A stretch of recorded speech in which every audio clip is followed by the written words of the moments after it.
छोटे से गांव के किनारे एक पुराना तालाब था। तालाब से ही गांव के कई परिवारों का गुजारा चलता था। उन्हीं परिवारों में एक था कानू राम का। कानू राम पेशे से मछुआरा था। उसकी पतली काया, झुर्रियों से भरा चेहरा और दिन भर धूप में काले पड़े हाथ गवाही देते थे कि उसने जीवन भर मेहनत की है। लेकिन अब कई दिनों से तालाब में मछलियां कम हो गई थीं। सुबह सुबह वह अपनी छोटी नाव लेकर जाता, जाल फेंकता, मगर जाल खाली ही लौट आता। गांव के लोग उसे देखकर हंसते थे और बोलते, अरे कानू, तेरे जाल में तो मछली आती ही नहीं। लगता है तालाब ने तुझसे दोस्ती तोड़ ली है। कोई दूसरा कहता, कानू राम, तू जाल फेंकने में कमजोर है या किस्मत कमजोर है? लोगों की ठहाके कानू राम के दिल पर तीर की तरह लगते। कानू राम का घर भी बहुत छोटा था। कच्ची दीवारें, फूस की छत। उसकी पत्नी मीला कुमारी चुपचाप सब देखती। वह जानती थी कि उसका पति कितना मेहनती है। जब वह खाली हाथ लौटता तो मीला उसके चेहरे पर उदासी साफ पाया पड़ लेती।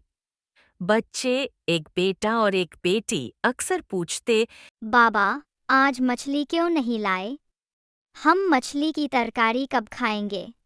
कानूराम के पास कोई जवाब नहीं होता। रात को जब सब सो जाते, कानूराम अंधेरे में बैठकर सोचता, क्या मैं सच में निकम्मा हूँ? क्यों मछलियाँ मेरे जाल में नहीं आती? क्या तालाब मुझसे नाराज है? उसकी आंखें नम हो जाती। दिन बीतते गए। गांव वाले मछलियों से भरे जाल लेकर घर लौटते और कानूराम की ने खाली नाव। हर कोई उसका मजाक उड़ाता।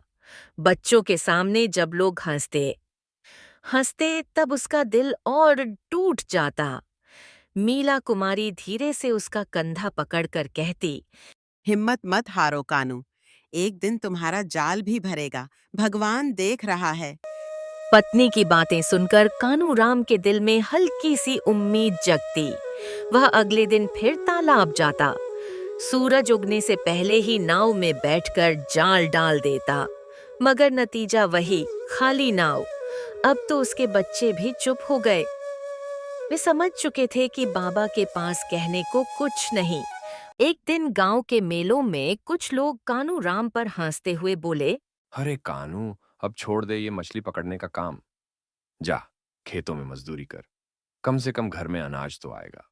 कानूराम के कान में ये शब्द आग बनकर गिरे। उसका आत्मसम्मान चिल्ला उठा, नहीं, मैं मछुआरा हूं। मेरे बाबा मछुआरे थे, उनके बाबा भी। मैं ये काम नहीं छोड़ूंगा। उस रात कानूराम ने ठान लिया, कल वह आखिरी बार पूरी ताकत से जाल डालेगा। अगर मछली न मिली तो ही सोच बदलेगा। सुबह होते ही वह नाव लेकर तालाब के बीच गया। सूरज की पहली किरण पानी पर पड़ी। उसने अपनी आंखें बंद कीं, भगवान को याद किया और पूरे विश्वास से जाल फेंका। कुछ देर तक जाल पानी में डूबा रहा। कानूराम की धड़कनें तेज हो गईं। अचानक उसे नाव झुकती हुई लगी। उसने देखा जाल में हलचल हो रही है। उसने दोनों हाथों से जाल खींचना शुरू किया। पसीने की बूंदें चेहरे से टपक रही थीं, मगर उसके चेहरे पर लंबे समय बाद मुस्कान थी। जाल ऊपर आया तो वह दंग रह गया। जाल मछलियों से लबालब था। छोटी बड़ी सफेद रुपहली मछलियां फड़फड़ा रही थीं। इतने सालों का दर्द जैसे उसी पल बह गया। कानूराम खुशी से चिल्लाया,